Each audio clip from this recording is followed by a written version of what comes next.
Dita menatap layar ponsel yang retak di sudutnya sambil menahan napas. Iklan rumah sewa itu terlalu mencolok dan terlalu murah untuk diabaikan. Rumah sewa harian 25.000 per malam. Lokasi dekat kota. Ia menelan ludah. Harga itu seperti mimpi di tengah kondisi mereka yang makin sulit. Gajinya dari toko kelontong sudah dipotong karena jam kerja dikurangi.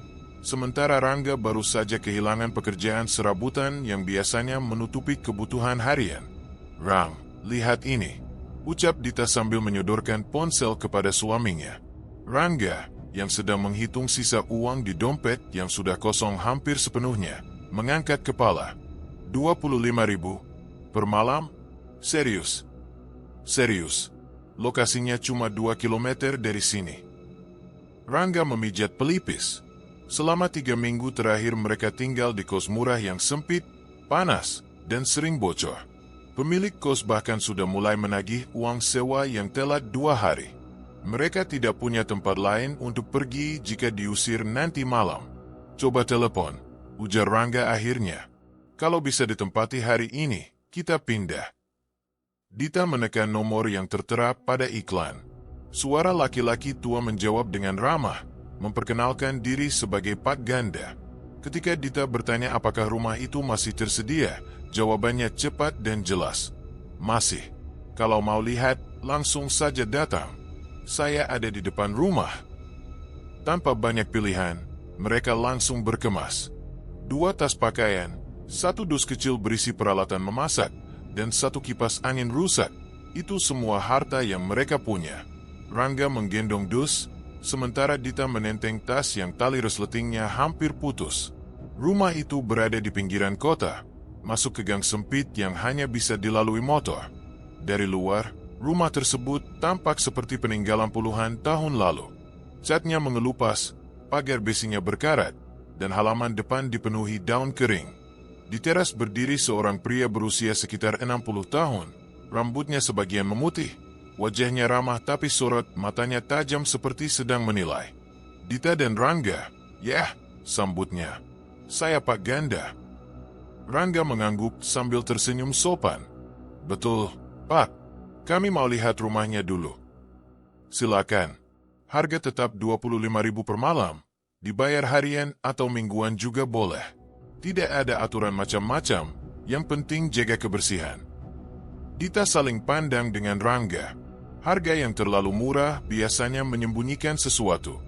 Tapi mereka sudah tidak punya ruang untuk mempertanyakan terlalu banyak hal. Pak Ganda membuka pintu depan. Bau lembab langsung menyergap. Udara di dalam rumah terasa dingin meski siang sedang panas. Lantai kayu tua mengeluarkan suara renyah setiap kali diinjak. Di ruang tamu, ket dinding pudar dan sofa usang ditutupi kain putih kusam.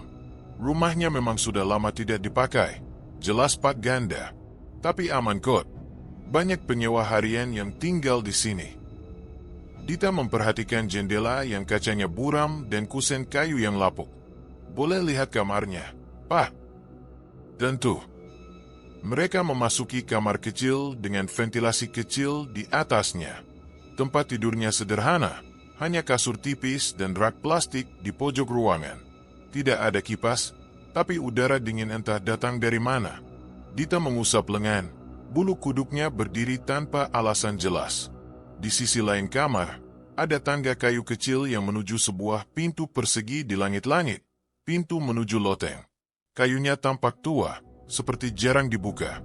"Loteng itu enggak dipakai," kata Pak Ganda seolah menebat pikiran mereka. "Sudah lama kosong." Rangga menatap pintu kecil itu sejenak. "Ada tikus, Pak." "Paling hanya debu dan barang-barang lama yang sudah rusak," jawab Pak Ganda datar. Dita tidak tahu kenapa, tapi hatinya terasa tidak nyaman. Namun ketika ia melihat Rangga, ia tahu suaminya sedang memikirkan hal yang sama. Mereka tidak punya pilihan lain. "Pak," ujar Rangga, "kalau kami mau bayar untuk seminggu dulu, boleh?" Wajah Pak Ganda langsung cerah. "Tentu. Silakan." Rangga merogoh uang terakhir mereka. Dita ikut menunduk, merasa sedih melihat suaminya membayar dengan uang lusuh yang semestinya mereka gunakan untuk makan. Tapi ini lebih baik daripada tidur di jalan. Saat transaksi selesai, Pak Ganda menepuk bahu Rangga. Kalau butuh apa-apa, panggil saja. Rumah saya di ujung gang. Setelah Pak Ganda pergi, Dita dan Rangga mulai menaruh barang-barang mereka. Rumah itu tidak nyaman, tetapi setidaknya cukup luas untuk bernafas. Dita membuka jendela agar udara masuk, tapi hanya angin dingin aneh yang menerobos. Sabar ya, Dit, kata Rangga sambil mengecup dahinya. Kita cuma perlu tempat sementara sampai aku dapat kerja lagi. Dita mengangguk, tapi matanya tertuju pada tangga kayu kecil itu. Pintu loteng tampak seperti sedang mengintai dari atas, diam namun mengawasi. Perasaan tidak enak itu kembali muncul, namun ia mengabaikannya. Mereka hanya ingin bertahan hidup. Tidak ada ruang untuk memilih. Dan rumah murah ini, meski terasa janggal, setidaknya memberi mereka atap untuk malam ini. Dita menutup pintu kamar. Rumah itu bergema pelan, seperti menyambut atau menunggu. Malam pertama di rumah itu terasa jauh lebih sunyi daripada yang Dita bayangkan. Setelah menata beberapa barang seadanya, 2 tas pakaian, kompor kecil, dan matras lipat, Dita dan Rangga mencoba beristirahat lebih cepat. Mereka berdua tahu bahwa hari-hari ke depan tidak akan mudah, dan rumah sewa ini hanyalah pilihan sementara sampai kondisi ekonomi mereka sedikit membaik. Lampu di ruang tengah kuning redup, memberikan kesan seperti cahaya yang sudah tua.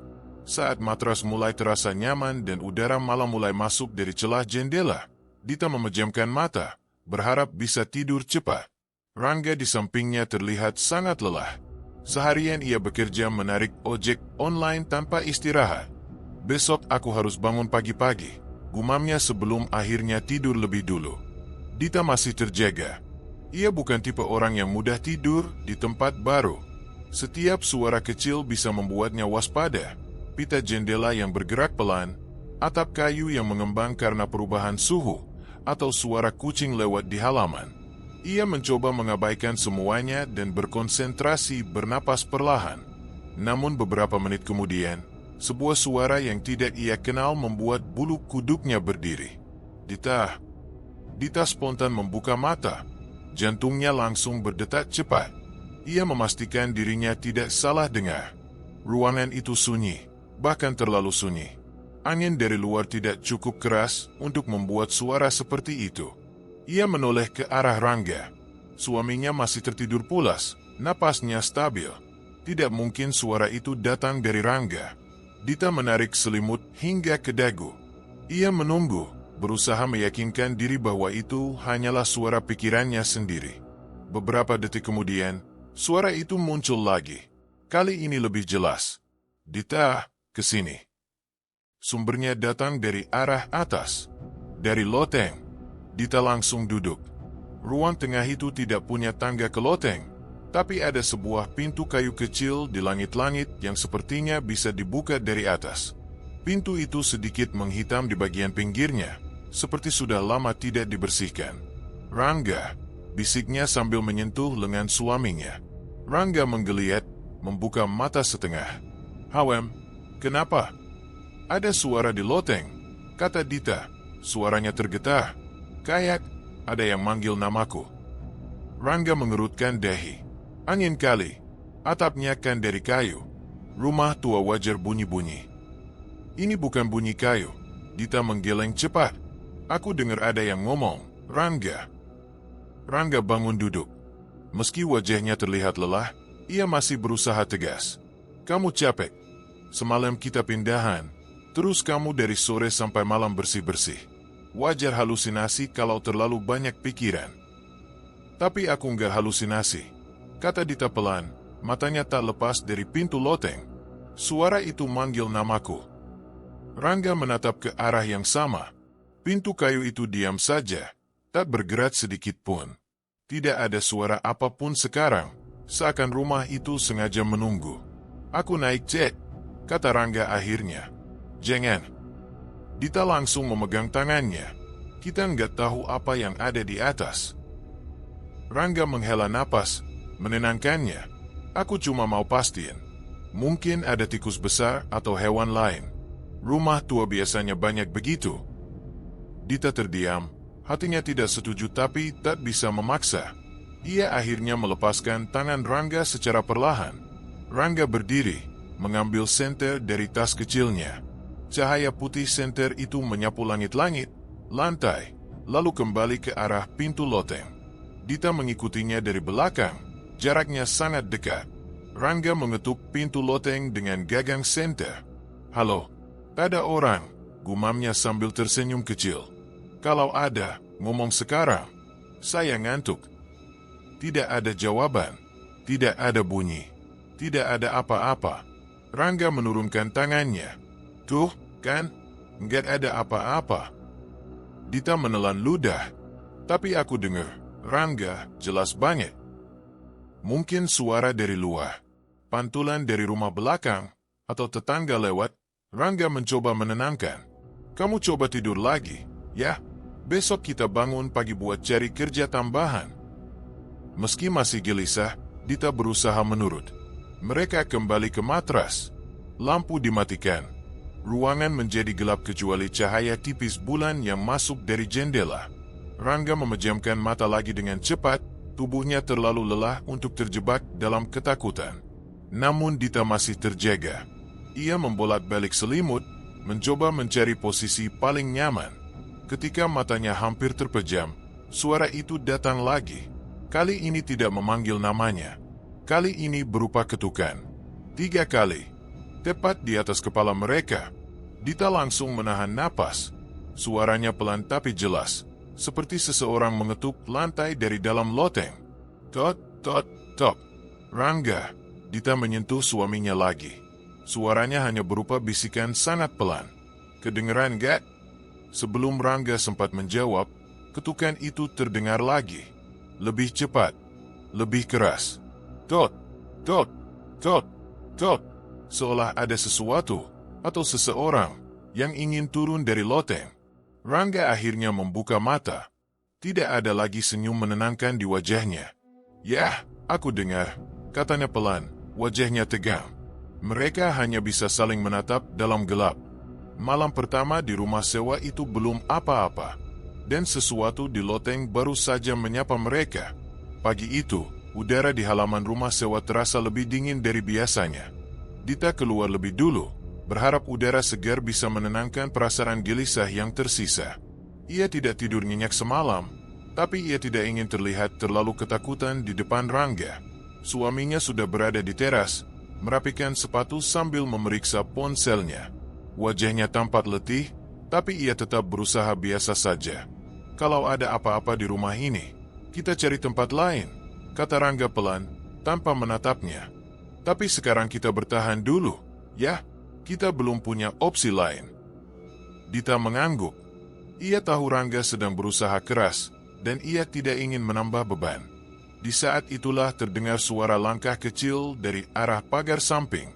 Bumira muncul sambil membawa sapu lidi, seperti biasa membersihkan halaman depan rumahnya yang berada tak jauh dari rumah sewa itu. Wanita tua itu tersenyum tipis ketika melihat mereka. "Pagi, Nak Dita, Nak Rangga," sapa Bumira. "Pagi, Bu," jawab Rangga. Dita tersenyum sopan, meski pikirannya masih dipenuhi kejadian semalam. Bumira mendekat sedikit sambil memperhatikan kondisi halaman rumah sewa. Ada cara pandangnya yang aneh, seolah ia sedang memastikan sesuatu. "Gimana tidurnya semalam?" tanyanya. Pertanyaan sederhana itu membuat Dita menegang. Rangga lebih cepat menjawab, "Lumayan, Bu. Rumahnya memang tua, tapi sejauh ini nggak masalah." Bumira mengangguk pelan, tapi tatapannya ke arah jendela loteng terasa seperti sebuah isyarat. Tangannya berhenti menyapu. "Kalau ada suara-suara di malam hari, jangan langsung ditanggapi," katanya sama. Dita menelan ludah. "Ibu maksudnya, suara apa?" Bumira tidak langsung menjawab. Ia melanjutkan menyapu, tapi gerakannya lebih lambat sekarang. "Rumah tua memang punya caranya sendiri buat ngomong," katanya pelan. "Kadang angin, kadang hewan, kadang, yang lain." Rangga tersenyum kaku, mencoba tetap ramah. "Hehe, iya, Bu. Namanya juga rumah lama." Tapi Bumira tidak membalas senyumnya. Ia menatap mereka cukup lama, sebelum akhirnya berkata, "Kalau kalian dengar suara dari atas, jangan naik. Jangan buka apapun." Kalimat itu membuat Dita terdiam. Bulu kuduknya langsung berdiri. Kata-kata Bu Mira bukan nasihat ringan, lebih seperti peringatan dari seseorang yang tahu sesuatu, tapi sengaja tidak mengatakannya secara lengkap. Rangga mulai terlihat tidak nyaman. "Maksud ibu apa, ya?" Bu Mira menunduk kembali, menyapu daun kering. "Kalian cuma penyewa. Kadang lebih baik nggak tahu terlalu banyak." Setelah itu, Bu Mira kembali ke halamannya sendiri tanpa menambahkan satu kata pun. Dita dan Rangga saling menatap, bingung sekaligus khawatir. Tidak ada dalam ucapan Bu Mira yang terdengar seperti candaan. Setelah Rangga berangkat bekerja, Dita memutuskan untuk merapikan halaman belakang. Meski masih banyak tanda rumah ini sudah lama tak dirawat, ia ingin setidaknya tempat itu terlihat layak dihuni. Ia mengangkat beberapa pot pecah dan daun-daun kering yang menutupi tanah. Saat sedang membersihkan rumput liar di dekat sudut belakang rumah, Dita melihat sesuatu setengah tertimbun tanah. Wadah kecil dari tanah liat. Ia mendekat, bingung. Di dalamnya terdapat sisa bunga kering, beberapa helai rambut, dan serpihan kertas yang hampir hancur. Dita memegang ujungnya, mencoba menarik dengan hati-hati. Ada bekas lilin yang sudah meleleh di dasar wadah tersebut. "Sesajen," bisiknya. Detak jantungnya langsung meningkat. Ia tidak pernah melihat benda semacam ini dekat rumah biasa.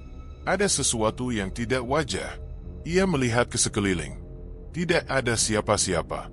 Tidak ada tanda bahwa ini adalah sisa tradisi warga atau semacamnya. Benda itu seperti ritual. Dan sepertinya bukan benda baru. Tapi juga bukan benda yang sudah puluhan tahun ditinggalkan. Saat ia ingin membuangnya ke kantong sampah, tiba-tiba terdengar suara Bu Mira memanggil dari pagar belakang. "Jangan dibuang." Dita tersentak dan menoleh cepat. Bu Mira berdiri di sana, tatapannya tajam dan berbeda dari biasanya. "Bu, ini apa?" tanya Dita pelan. Bu Mira masuk sedikit, mendekat tapi tetap menjaga jarak. "Kalau kamu buang, nanti ada yang nyari. Biarin aja di situ." Dita memegang wadah kecil itu erat. "Ini buat apa?" Bu Mira menghela napas panjang. Kerut wajahnya terlihat lebih dalam dari biasanya, seolah ia menyimpan cerita yang sudah lama ingin ia buang tapi tidak pernah bisa. "Kamu belum seharusnya tahu," katanya pelan. "Tapi tempat ini, ada yang menjaga. Ada aturan yang jangan dilanggar." Dita menahan napas. "Aturan apa, Bu?" Bu Mira menatap pintu loteng yang terlihat dari belakang rumah. "Mulai malam ini, jangan keluar kamar kalau dengar panggilan. Jangan jawab. Jangan lihat ke atas." "Kenapa?" suara Dita bergetar. "Karena kalau kamu jawab, itu dianggap izin." Dita menggenggam wadah sesajen itu lebih erat. "Izin untuk apa?" Bu Mira menatapnya lama, untuk mengambil giliran. Kalimat itu menggantung di udara seperti dingin yang merayap pelan. Tidak ada penjelasan tambahan. Bu Mira hanya berbalik setelahnya, kembali ke halamannya tanpa menoleh. Dita berdiri membeku. Ia menatap wadah kecil di tangannya, lalu menatap loteng. Ada sesuatu di rumah ini. Dan apapun itu, bukan lagi sekadar suara. Malam kedua tidak membawa ketenangan apapun bagi Dita. Setelah percakapan aneh dengan Bu Mira di siang hari, pikirannya terus berputar tanpa henti. Ia mencoba menenangkan diri dengan melakukan aktivitas biasa, memasak mie sederhana, merapikan barang yang masih berantakan, dan menunggu Rangga pulang dari pekerjaan harian. Tetapi setiap sudut rumah sewa itu terasa seperti sedang memperhatikannya. Saat Rangga akhirnya tiba di rumah, wajahnya terlihat kusut. "Hari ini sepi banget," keluhnya pendek. "Orderan gak kayak biasanya." Dita ingin menceritakan lebih banyak tentang peringatan Bu Mira, tapi ia menahan diri. Ia tahu kepala Rangga cukup penuh. Mereka makan tanpa banyak bicara, hanya bunyi sendok dan mangkuk yang beradu pelan mengisi ruangan. Setelah membereskan semua, mereka mencoba tidur lebih awal, berharap hari berikutnya akan sedikit lebih baik. Namun harapan itu segera runtuh. Lampu dimatikan, dan beberapa menit pertama berjalan normal. Tapi tiba-tiba terdengar suara kecil dari loteng. Bukan panggilan, bukan ketukan, melainkan seperti sesuatu sedang digeser pelan. Geser, geser. Dita langsung membuka mata. Napasnya tertahan. Suara itu sangat berbeda dari sebelumnya. Teratur, jelas, dan disengaja. Rangga yang belum sepenuhnya tidur ikut tersentak. Kedengeran, gumamnya. Dita mengangguk tanpa suara. Mereka menatap langit-langit gelap. Suara itu berhenti sejenak, lalu muncul lagi, lebih cepat. Geser, geser. Berat. Sesuatu jatuh keras di atas loteng. Dita menutup mulut dengan kedua tangannya untuk menahan jeritan. Rangga bangkit setengah duduk, menatap titik yang sama dengan sorot mata penuh kewaspadaan. Ini udah nggak wajah, bisik Rangga. Kayak ada orang beneran di atas. Dita geleng cepat. Bumira bilang jangan buka loteng. Jangan naik. Rangga meremas kepalanya. Tapi kalau ini binatang, tikus, atau kucing liar, kalau dibiarkan bisa bahaya. Rangga, tolong, jangan coba-coba. Suaminya tidak membalas, tapi nada suaranya menunjukkan konflik batin yang besar. Ia ingin memastikan keamanan rumah, tapi ucapan Bumira terngiang juga di kepalanya. Ketegangan itu pecah ketika tiba-tiba piring di meja kecil dekat pintu dapur bergerak sendiri. Bukan jatuh karena angin, bukan miring, tapi bergeser pelan seperti ada tangan tak terlihat yang mendorongnya. Dita langsung memegangi lengan Rangga. Rangga, kamu lihat. Rangga membeku. Iya, aku lihat. Piring itu berhenti setelah bergeser beberapa sentimeter. Lalu sendok di atasnya bergetar sendiri, pelan tapi jelas, seolah ada sesuatu yang mencoba mengambilnya. Ting, ting. Bunyi logam kecil itu terdengar di ruangan yang terlalu sunyi. Ini udah nggak bener, kata Rangga pelan. Ada nada panik yang ia coba sembunyikan, tapi percuma. Ia sendiri tidak percaya dengan apa yang dilihatnya. Rangga, kita keluar kamar aja, kata Dita, suara bergetar. Kita tunggu di depan sampai pagi. Tengah malam begini, kamu pikir aman di luar? Ini daerah pinggiran kota. Dit, banyak jambret sekarang. Dita menutup wajahnya. Aku nggak tahan di rumah ini. Rangga ingin merangkulnya, tapi suara lain dari loteng memotong niat itu. Kali ini bukan geseran, bukan ketukan, tapi langkah kaki.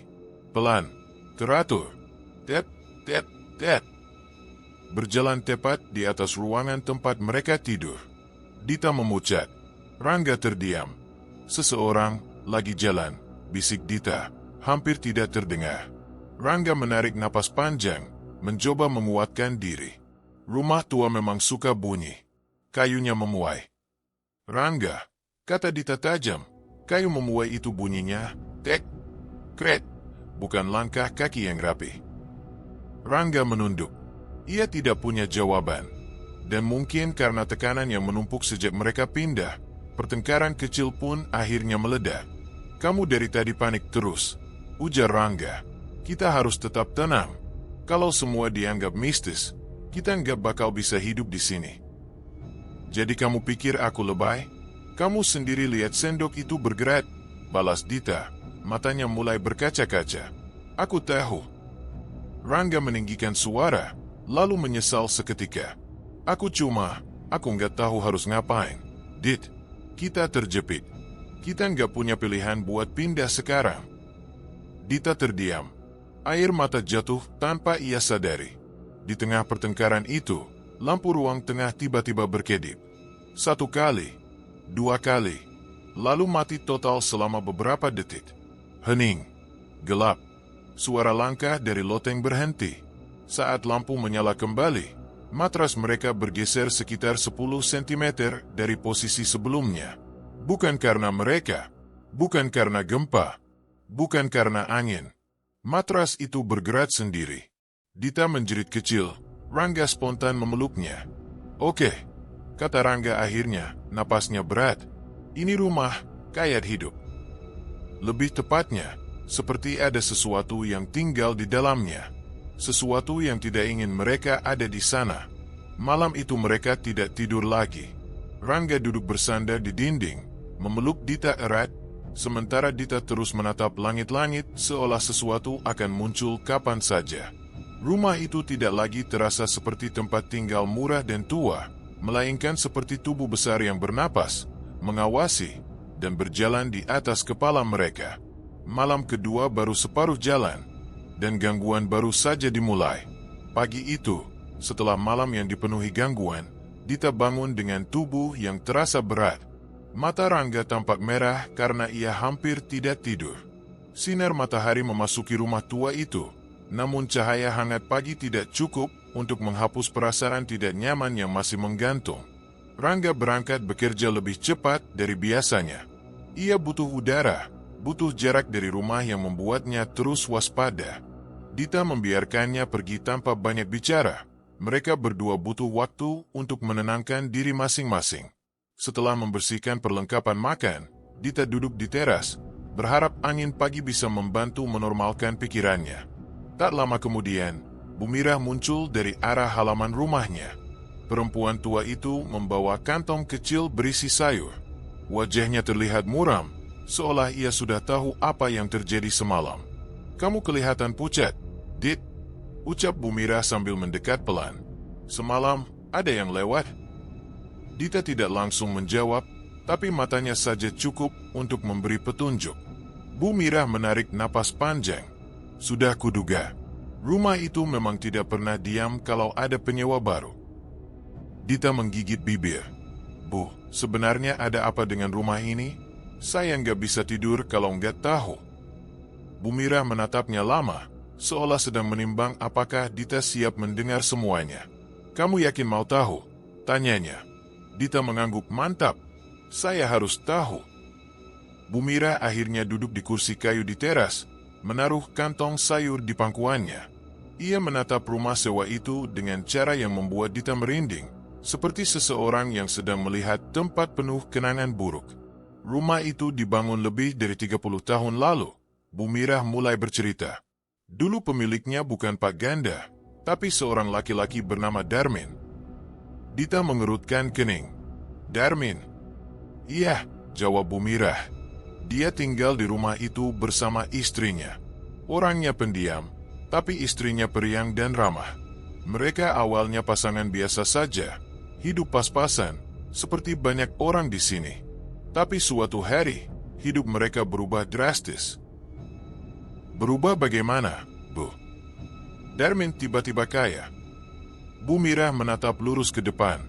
Dalam waktu singkat, sangat singkat, 3 bulan saja. Dita menahan napas. "Dapat warisan?" "Tidak." Orang desa bilang, kalau rezeki datang terlalu cepat dan terlalu besar, itu bukan warisan. Itu tumbal. Bu Mirah mengucapkan kata tumbal dengan suara rendah, seolah takut rumah itu mendengarnya. Dita menegakkan tubuh. "Maksud ibu, pesugihan?" Bu Mirah hanya mengangguk pelan, dan semua orang di sekitar sini tahu ada yang berubah dari keluarga itu. Berubah seperti apa? Darmin jadi semakin tertutup. Istrinya sering terlihat ketakutan. Tetangga bilang mereka sering dengar suara-suara dari loteng, suara meminta tolong, suara menangis. Dita merasakan kulit lengannya meremang. "Loteng?" Bu Mirah mengangguk lagi. "Iya, loteng itu tempat Darmin menyimpan sesuatu. Atau seseorang." Dita menggeleng cepat. "Ini terlalu aneh." Belum selesai. Bu Mirah mencondongkan badan sedikit. "Hampir setiap bulan, selalu ada kabar orang hilang di sekitar daerah sini. Sebagian dari mereka adalah penyewa yang pernah tinggal di rumah itu sementara. Mereka yang cuma menginap beberapa hari. Mereka yang gak punya banyak uang. Mereka yang mudah dipilih." Dita langsung memegang kursi, jari-jarinya menegang. "Polisi?" tanyanya. "Polisi datang beberapa kali," jawab Bu Mirah, "tapi tidak pernah menemukan apapun yang ganjil. Darmin terlalu lihai. Atau mungkin dia dibantu sesuatu yang lebih gelap." Suara angin yang melewati celah pintu depan membuat Dita merapatkan kakinya, seolah hawa dingin ikut masuk melalui lubang kecil itu. "Lalu istrinya?" tanya Dita pelan. Istrinya hilang, jawab Bu Mirah. Secara tiba-tiba, Darmin bilang dia pulang ke kampung. Tapi tak ada satupun keluarganya yang melihat dia sejak saat itu. Dita menutup mulutnya. Astaga. Setelah istrinya hilang, kekayaan Darmin semakin besar. Tapi 4 bulan kemudian, ia ditemukan meninggal di loteng. Secara aneh, tanpa luka, tanpa tanda apapun. Seperti habis, disedot habis dari dalam. Bu Mirah bergigit. Setelah itu, rumah ini kosong bertahun-tahun. Orang-orang takut mendekat. Sampai akhirnya dibeli Pak Ganda, yang bilang mau pakai untuk usaha rumah sewa murah. Orang sini sudah memperingatkan, tapi, ya kamu tahu sendiri, kalau sudah menyangkut uang, orang bisa pura-pura tidak dengar. Dita memandang tanah. Tubuhnya bergetar karena cerita itu tidak terdengar seperti dongeng. Dita berusaha menelan ludah. Yang hilang itu, penyewa. Iya.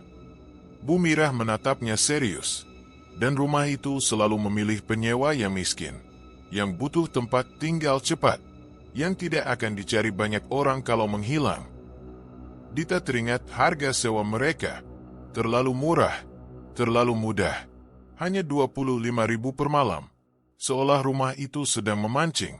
Sekarang kamu tahu, kata Bu Mirah.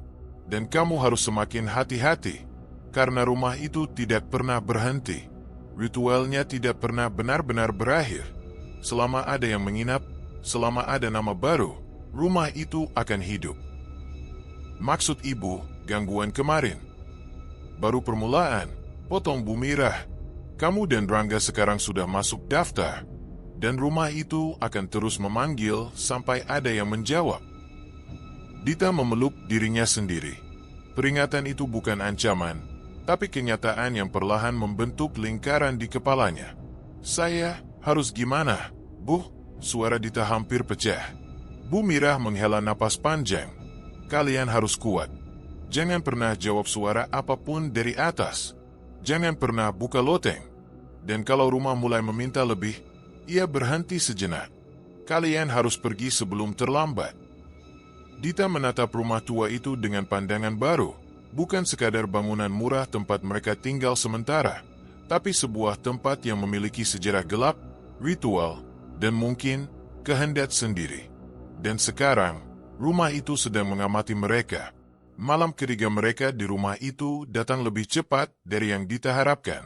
Sejak mendengar cerita dari Bu Mirah, meski ia tidak ingin mengulang detailnya, perasaan tidak aman mulai mengikuti Dita seperti bayangan gelap. Ada sesuatu di rumah itu yang tidak pernah benar-benar diam. Bahkan ketika angin tenang, bahkan ketika seluruh lampu menyala terang, Dita merasa ada yang memperhatikannya dari tempat yang tidak terlihat. Rangga masih berusaha bersikap waras. Entah karena ia keras kepala, atau karena ia tidak mau mengakui bahwa dirinya pun mulai merasa takut. Sejak pagi, ia lebih sering memeriksa ponsel, membuka-buka aplikasi kerja, pura-pura sibuk. Dita tahu itu cara Rangga menghindari pembicaraan tentang gangguan aneh di rumah ini. Malam itu, udara terasa lebih pekat dari biasanya. Dita membuka jendela kamar dan mendapati angin hampir tidak bergerak. Pepohonan di halaman belakang tak bergoyang, padahal biasanya selalu ada sedikit hembusan. Keheningan itu justru membuat suara-suara kecil di dalam rumah terdengar semakin jelas. Kayu memuai, suara tikus, atau sesuatu lain. Dita sedang menyusun pakaian di lemari ketika suara langkah itu terdengar lagi. Tot, tot, tot. Pelan, tapi teratur. Langkah kaki seseorang. Tepat di atas kamar mereka. Tepat di loteng. Dita terdiam. Kerongkongannya mengering. Ia memejamkan mata sejenak, berharap itu cuma ilusi. Tapi suara itu kembali. Kali ini lebih berat, seperti seseorang yang sedang berjalan lambat dari satu ujung loteng ke ujung lainnya. Rangga, suara Dita goyah. Rangga sedang duduk di lantai, menyusun kabel untuk komputer kerjanya. Ia menoleh setengah malas. Apalagi, Dit, ada yang jalan di atas. Rangga menghela napas, tapi kali ini wajahnya tidak setenang sebelumnya. Ia juga mendengar suara itu. Keduanya saling menatap tanpa bicara. Langkah itu tidak berhenti, Justru semakin lama semakin jelas. Aku cek, kata Rangga akhirnya, meski terlihat ragu. Rangga, jangan. Tadi kamu yang bilang, kamu harus percaya aku. Sekarang aku coba pastikan dulu. Kalau kita terus kabur dari bayangan, kita nggak bakal bisa tidur. Rangga mengambil senter dari laci. Dita memegang lengannya sebelum ia pergi. Tapi Rangga melepaskannya dengan lembut. Kunci lotengnya masih rusak. Dit, aku cuma mau lihat dari bawah. Nggak akan buka apapun. Mereka berjalan ke ruang tengah, tempat pintu ke loteng berada. Suara langkah itu berhenti seketika Rangga menginjak ubin dekat pintu loteng. Begitu hening, sampai Dita bisa mendengar degup jantungnya sendiri. Rangga mengarahkan senter ke sela-sela pintu loteng yang sedikit renggang. Lihat, nggak ada apa-apa, katanya sambil memaksa tersenyum. Tapi sebelum ia selesai bicara, sesuatu bergerak di balik plafon. Gusrak, seperti sesuatu jatuh atau terseret. Dita spontan mundur 2 langkah. Rangga terlonjak, tapi ia tetap mencoba tenang. Paling kayu lama, katanya, meski nada suaranya tidak meyakinkan. Mereka kembali ke kamar tanpa bicara panjang. Namun ketenangan itu tidak berlangsung lama. Saat Dita masuk ke kamar mandi untuk mencuci muka, ia melihat sesuatu di lantai dekat bak mandi. Sebuah noda gelap, seperti bercak air yang kotor atau bekas cairan lain. Dita jongkok, mendekat. Noda itu tampak baru, masih basah, mengalir kecil ke arah lubang pembuangan. Warnanya gelap, bukan coklat tanah, bukan hitam minyak, tapi merah gelap yang menggumpal. Astaga, Dita menahan napas. Ia mundur perlahan. Rangga, panggilnya panik. Rangga berlari masuk. Ketika ia melihat noda itu, ekspresinya langsung berubah. Ini apa? Gumamnya. Aku nggak tahu. Pas aku masuk tadi tiba-tiba sudah ada. Rangga mengangkat alis, lalu mencondongkan tubuh sedikit untuk melihat lebih dekat. Ini bukan darah, kan? Dita menggigit bibir. Aku nggak yakin, tapi warnanya. Rangga, ini bukan wajah. Rangga menatap noda itu lama sekali. Lalu ia bangkit, berdiri tegak, dan berkata pelan, kita lab dulu. Besok pagi tanya Bu Mirah. Mungkin pipa bocor atau apalah. Tapi ini bukan air kotor biasa. Aku tahu, bisik Rangga akhirnya. Tapi malam ini kita nggak bisa melakukan banyak hal. Aku cuma nggak mau kamu panik. Sikap Rangga terdengar rapuh, seolah untuk pertama kalinya ia benar-benar merasa ada yang salah dengan rumah ini. Malam makin larut, Dita tidak bisa tidur. Setiap kali memejamkan mata, ia merasa seperti ada sesuatu berdiri di balik pintu kamar. Rumah itu tidak terasa sekadar menyeramkan lagi, melainkan aktif, seolah mengawasi. Menunggu. Sekitar pukul 2 dini hari, Dita baru saja hendak memejamkan mata ketika lampu kamar bergetar. Bukan mati, tapi berkedip cepat seperti ada yang mengganggu arus listrik. Dari arah loteng, suara langkah itu muncul lagi. Lebih cepat, lebih berat, seperti seseorang berlari kecil bolak-balik di ruang sempit. Dita menutup mulutnya, menahan jeritan. Rangga yang juga terbangun menatap langit-langit dengan wajah pucat. Aku dengar, bisiknya. Untuk pertama kalinya, Rangga tidak menyangka lagi. Rumah itu, loteng itu, memang ada sesuatu. Malam ketiga berakhir tanpa jawaban apapun. Tapi Dita tahu satu hal. Apapun yang bergerak di atas itu, bukan lagi sekadar suara. Ia semakin mendekat, semakin berani, dan seolah menunggu waktu yang tepat untuk turun. Pagi setelah malam yang mencekam itu terasa lebih berat daripada biasanya. Dita masih merasakan bekas dingin di tengkuknya, seolah suara langkah yang terdengar malam sebelumnya masih menempel di tubuhnya. Rangga juga tampak kurang tidur. Ia diam saja saat membuat kopi. Wajahnya kusut, tapi bukan sekadar lelah. Ada gelisah yang Rangga coba sembunyikan. Dit, katanya pelan. Kayaknya kita perlu pantau Pak Ganda dulu. Dita menoleh cepat.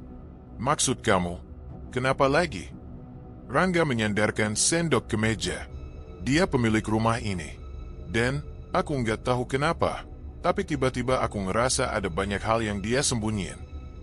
Dita sebenarnya sudah lama punya firasat yang sama, tapi ia menahan mulutnya. Ia hanya mengangguk, memberi isyarat agar Rangga melanjutkan. Aku lihat dia kemarin sore, kata Rangga. Dia muter di halaman samping, kayak lagi ngecek sesuatu. Tapi dia selalu lihat kanan kiri, kayak takut ketahuan. Dia lihat kamu. Enggak, aku ngintip dari dapur. Rangga menarik napas panjang. Aku bilang aku mau beli kabel router sore ini, tapi sebenarnya aku mau lihat dia lagi. Mungkin dia bakal muncul. Dita tidak langsung menyetujui ide itu. Perasaannya masih sangat kacau. Tapi kalau Rangga sudah mulai mengakui bahwa ada yang salah, itu berarti rangkaian kejadian sebelumnya bukan hanya imajinasi. Kalau gitu aku ikut, kata Dita akhirnya. Rangga menggeleng pelan. Enggak usah, kamu di rumah aja. Kalau ada gangguan, catat. Kita perlu tahu polanya. Dita tidak suka ditinggal sendirian, tapi ia mengerti alasan Rangga. Sejak kejadian malam sebelumnya, mereka harus punya cara untuk memahami apa yang sebenarnya sedang mereka hadapi. Sore hari, Rangga berpura-pura hendak keluar membeli perlengkapan. Dita mengikuti langkahnya sampai teras, lalu mengunci pintu setelah ia pergi. Rumah terasa lebih sunyi dari biasanya. Sunyi yang membuat telinga justru semakin sensitif pada hal-hal kecil. Setiap suara gesekan, retakan kayu, atau getaran di jendela terasa seperti panggilan. Dita membawa buku catatan kecil. Ia duduk di ruang tamu, menatap sekeliling sambil menunggu apakah akan ada sesuatu yang muncul. Ia menuliskan jam di halaman pertama.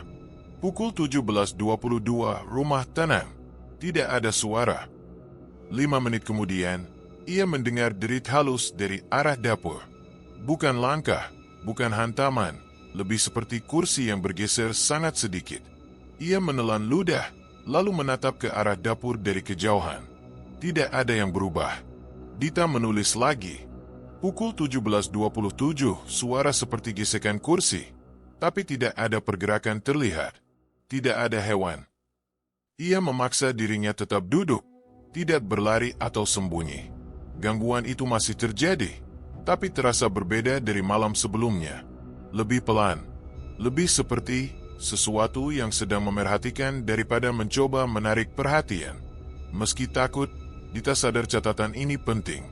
Di sisi lain, Rangga tiba di rumah kecil Pak Ganda yang berada 2 gang dari rumah sewa mereka. Ia tidak langsung mendekat. Ia memilih mengamati dari kejauhan, bersembunyi di balik warung yang sudah tutup. Rumah Pak Ganda tampak biasa saja dari luar. Ket dinding mengelupas, halaman sempit dengan gerobak rusak di sampingnya. Tapi ada satu hal yang membuat Rangga menajamkan pandangan. Pak Ganda keluar rumah sambil membawa sesuatu seperti kantong hitam besar. Rangga mengerutkan kening. Apa itu? Sampah. Tapi Pak Ganda tidak menuju tempat sampah. Ia malah melangkah cepat ke arah kebun kering di belakang rumahnya. Gerakannya gelisah, seperti sedang membawa sesuatu yang tidak boleh dilihat orang. Rangga mengendap-endap mendekat, memastikan tidak ada yang memperhatikan. Saat ia cukup dekat, ia mendengar Pak Ganda berbisik, atau lebih tepatnya, seperti bergumam pada seseorang yang tidak ada di sana. Sudah. Ini yang terakhir. Jangan lagi ganggu. Ya, jangan. Rangga menahan napas. Suara itu terdengar sangat berbeda dari nada ramah Pak Ganda saat mereka bertemu pertama kali. Pak Ganda membuka gundukan tanah kecil. Ia tidak menggali dalam, hanya menyingkirkan dedaunan, lalu memasukkan kantong hitam itu ke tanah dangkal. Gerakannya seperti seseorang yang sudah lama terbiasa melakukannya, cepat, terlatih, dan gugup. Rangga tidak bisa melihat isi kantong itu, tapi bentuknya seperti serpihan kayu atau sesuatu yang lebih berat. Ia hampir keluar dari persembunyian, tapi cepat-cepat menahan diri ketika Pak Ganda mendongak. Mata Pak Ganda menyapu sekeliling, tajam, penuh curiga, seolah tahu ada seseorang yang sedang memantaunya. Rangga menahan napas sampai paru-parunya perih. Setelah menutup kembali gundukan tanah itu dengan daun kering, Pak Ganda berangkat pulang sambil terus bergumam. Rangga mendengar sedikit kalimat terakhirnya. Jangan bikin aku rugi lagi, jangan. Aku sudah kasih banyak. Bulu kuduk Rangga langsung berdiri. Apapun yang disembunyikan Pak Ganda jelas bukan hal wajar. Setengah jam kemudian, Rangga kembali ke rumah. Dita langsung menghampirinya, wajahnya tegang. Aku catat 3 gangguan kecil, katanya buru-buru. Tapi bukan suara langkah. Lebih kayak perabot geser pelan. Rangga tidak menjawab. Ia terlihat sot. Rangga, kamu kenapa? Rangga menatap Dita lama, lalu berkata pelan, aku lihat Pak Ganda ngubur sesuatu. Dan dia ngomong sendiri, kayak ngomong sama sesuatu yang gak kelihatan. Dita membeku. Dit, aku rasa rumah ini bukan cuma bekas pesugihan. Rangga menelan ludah. Aku rasa Pak Ganda masih terikat sama sesuatu yang tinggal di sini. Dita merasa dadanya tenggelam. Gangguan-gangguan itu bukan hanya kebetulan. Dan pemilik rumah mereka bukan orang yang jujur. Malam itu, untuk pertama kalinya, mereka berdua sama-sama sadar. Mereka tidak hanya disewakan sebuah rumah. Mereka mungkin sedang menjadi bagian dari perjanjian yang jauh lebih gelap. Petang turun dengan cepat, membawa hawa lembab yang meresap sampai ke dalam dinding rumah tua itu. Dita duduk di ujung ranjang sambil memijat pelipisnya, mencoba menenangkan diri setelah seharian mencatat gangguan-gangguan yang makin sering terjadi. Sementara di luar kamar, Rangga mondar-mandir tanpa suara, seperti menahan sesuatu yang ingin meledak. Rumah itu semakin terasa sempit. Bukan hanya karena dindingnya yang rapuh, tapi karena setiap sudut kini menghadirkan tekanan baru. Tekanan ekonomi, tekanan perasaan, tekanan ketakutan yang menggumpal tanpa bisa mereka lepaskan. Rangga, Dita akhirnya memanggil, suaranya lemah. Kamu dari tadi muter-muter terus. Ada apa sih? Kamu bikin aku makin gak tenang. Rangga berhenti. Ia membelakangi Dita. Bahunya meninggi turun seperti menahan napas berat. Aku cuma lagi mikir. Mikir apa? Tanya Dita, mencoba menjaga nada tetap lembut. Rangga tidak menjawab. Ia malah duduk di kursi reot dekat jendela, menunduk sambil menggenggam kedua tangannya. Dita bangkit, mendekatinya. Kamu masih kepikiran soal tadi siang? Kamu pikir aku bisa nggak kepikiran? Seru Rangga, lebih keras dari yang ia rencanakan. Dita tersentak. Aku cuma nanya. Rangga membalas dengan nada frustrasi. Dit, kita tinggal di rumah yang jelas-jelas nggak normal. Gangguan tiap malam makin parah. Tekanan makin berat. Dan kita nggak punya uang buat pindah. Kamu kira aku nggak stres? Dita memejamkan mata, mencoba menahan respons emosional yang ingin keluar. Aku juga stres, Rangga. Aku yang tiap hari sendirian di rumah ini. Aku yang dengar suara-suara aneh itu. Aku yang ngerasain dingin kayak ada yang berdiri di belakangku. Rangga memotong. Aku kerja. Aku cari uang. Aku yang nyari cara biar kita bisa keluar dari sini. Dan kamu pikir aku nggak melakukan apa-apa? Suara Dita bergetar. Ketegangan itu meledak begitu saja. Selama ini, mereka menahan ketakutan masing-masing tanpa benar-benar membicarakannya. Kini, ketakutan itu berubah menjadi api yang membakar hubungan mereka. Langit malam semakin gelap. Lampu ruang tamu berkedip 2 kali sebelum akhirnya stabil. Dita mengambil jarak, duduk di sofa sambil menatap lantai. Napasnya berat. Sementara Rangga menyandarkan kepala ke jendela, menatap keluar ke arah jalan kecil yang kosong. Hujan mulai turun pelan, menambah kesan muram di dalam rumah. Dan saat itulah, di tengah keheningan tegang, suara itu terdengar. Bukan seperti sebelumnya. Bukan hanya langkah. Bukan hanya bisikan. Kali ini suaranya terdengar seperti ramai. Seperti beberapa orang berbicara bersama-sama. Sangat pelan tapi jelas berasal dari arah loteng. Di sini. Suara itu bercampur, saling tumpang tindih. Seperti banyak mulut yang memanggil dari balik kayu tua. Dita langsung membeku.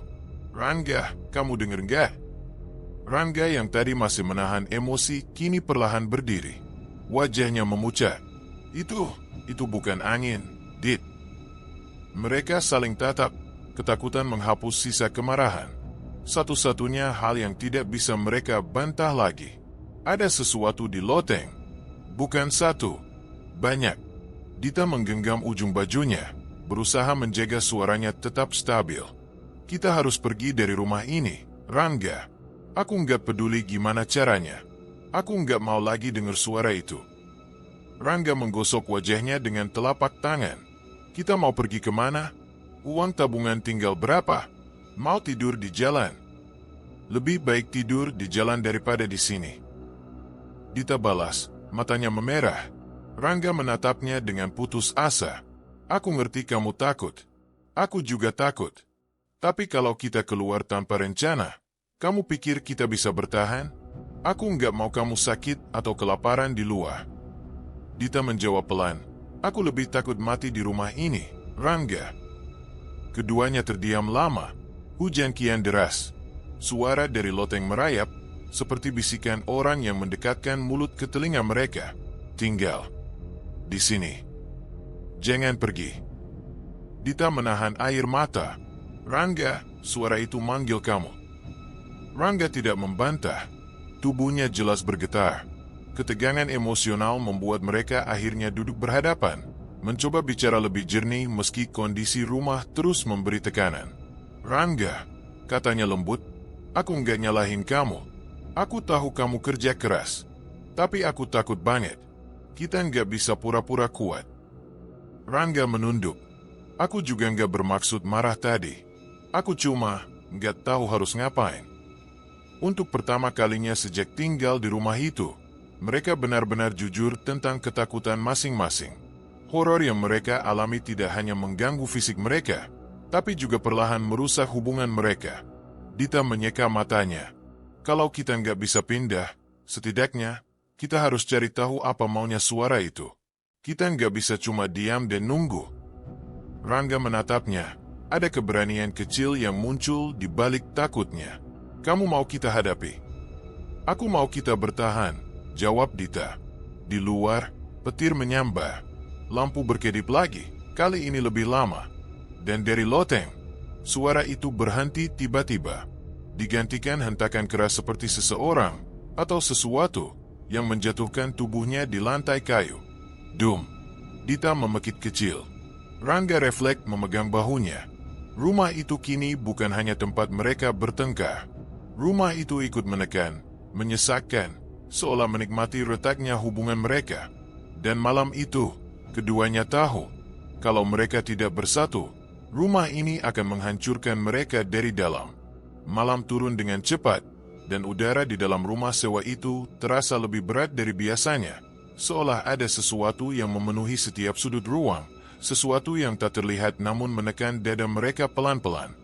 Dita berdiri di tengah ruang tamu sambil memandangi lampu gantung yang terus berayun perlahan meski tidak ada angin masuk dari jendela. Rangga menutup pintu rapat, mencoba membuat suasana terasa lebih aman, namun justru malah membuat rumah itu seperti perangkap tertutup. Kamu yakin semuanya baik-baik aja? Tanya Dita pelan. Rangga menarik napas panjang, mencoba mengumpulkan ketenangan yang sebenarnya tidak ia punya. Enggak, tapi kita harus tetap tenang. Kalau kita panik, rumah ini makin menang. Dita tidak membalas.